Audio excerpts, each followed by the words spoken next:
Yeah, so let's look at stop. Stop stands for, first of all, sit. In other words, just sit down, evaluate the situation in front of you, and based on what your evaluation is, or being calm, you can then actually start making plans to deal with the situation. So the first thing is to stop or to calm down and just evaluate the situation. The next letter is T. For T, you have to actually think about the situation. Think about what you've got in front of you and how you're going to deal with it.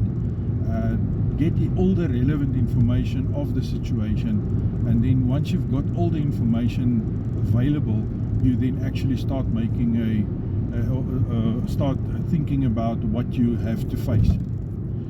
The next one is O. Observe.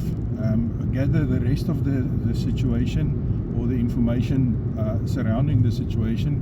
What is your goal? What do you need to achieve? What you've got available to achieve that?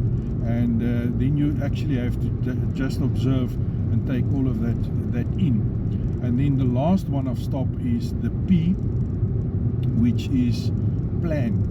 So during this phase, you have now gathered all the information that you require to actually come up with a feasible plan to deal with the situation and to handle the situation and to resolve the situation in a structured and calm way, so that you don't do something rash and something stupid,